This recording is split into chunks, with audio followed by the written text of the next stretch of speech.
Welcome to episode 11 of the Super Parent Podcast, and I'm your host, Dr. Nick Fanning. Today's topic is, your schedule does not lie. Parenting in the 21st century is ever evolving, and while you balance work, kids, and your sanity, it's easy to feel discouraged.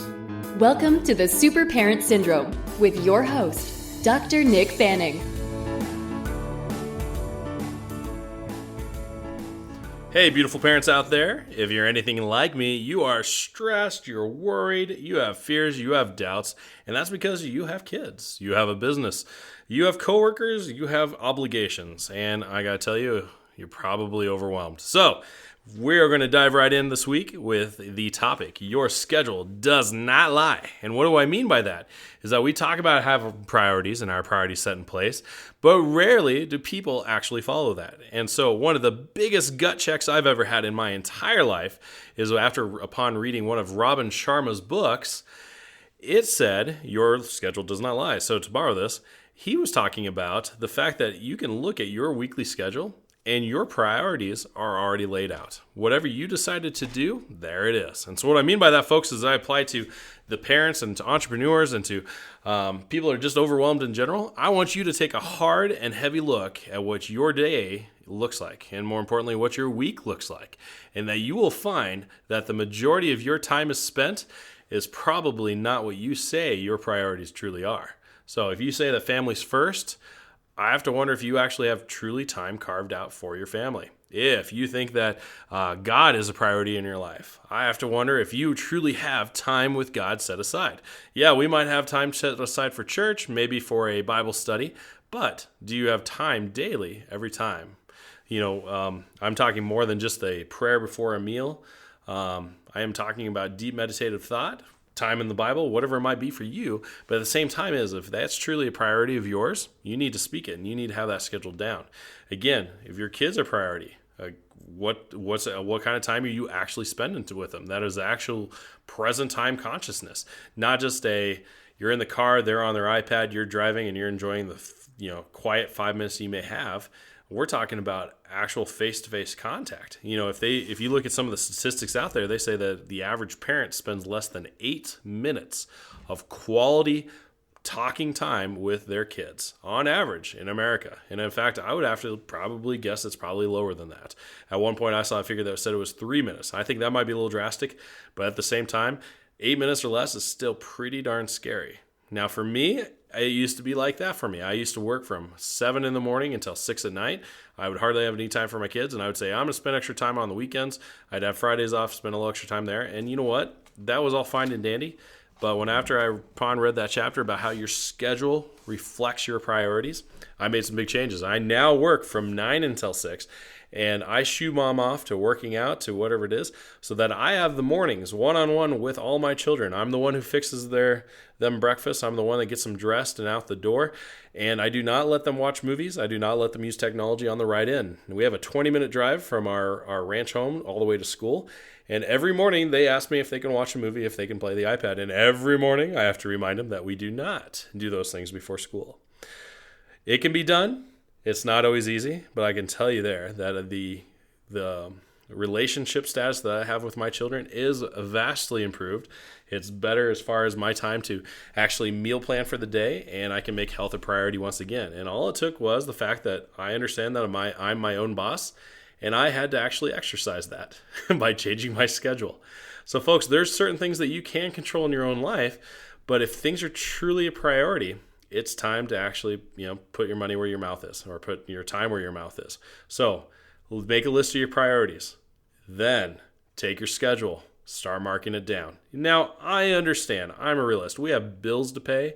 You have to go to work. I understand that. But what are you doing with your commute? What are you doing with your bathroom times? What are you doing with your lunch breaks? Where can you fit in those priorities?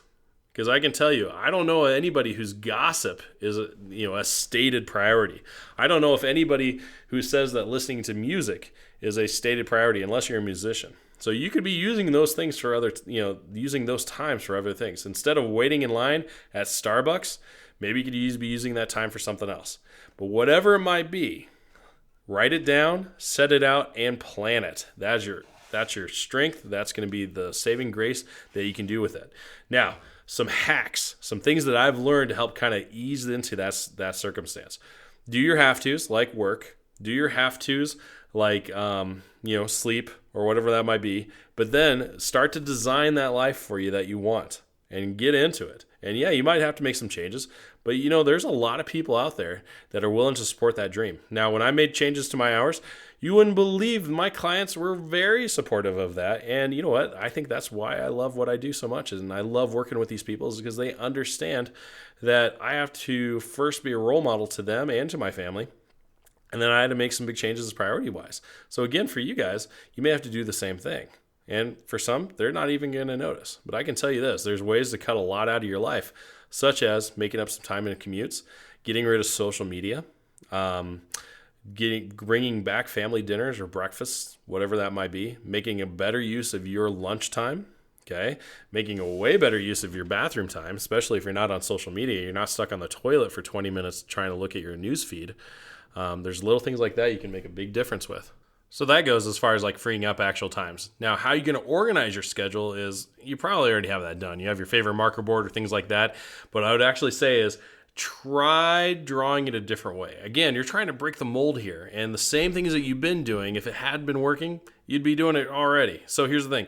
Try out there's called Passion Planner. And you can actually go onto the website, passionplanner.com, I believe it is, and get a free PDF of what they use in their actual binded planners. And so it's really easy, it's really cheap, but you can actually start creating that on your own. They show you how to do it, follow the little video that they have, it's like 2 minutes long, or actually buy one of their planners.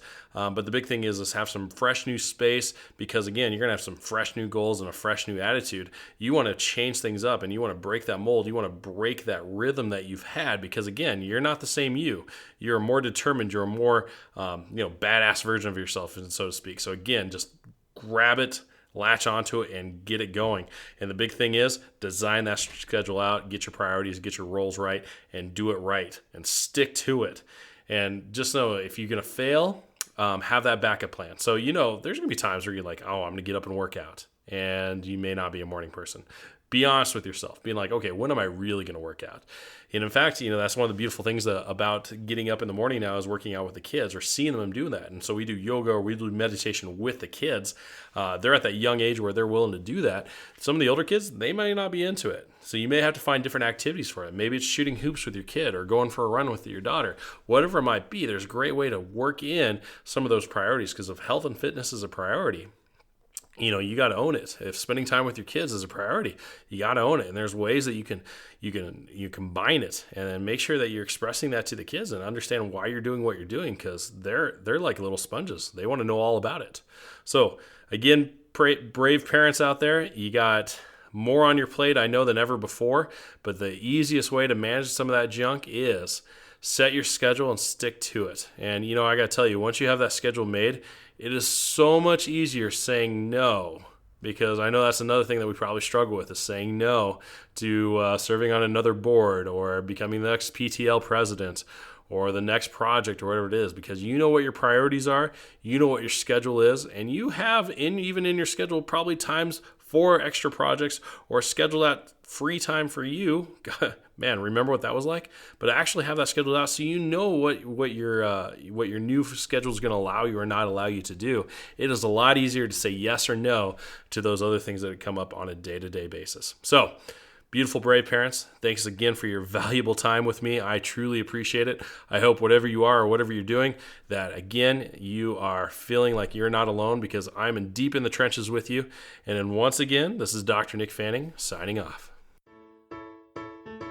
Thanks for listening to another episode of The Super Parent Syndrome. Please be sure to visit peptalksforparents.com for more content and our free newsletter. And remember, you are not alone.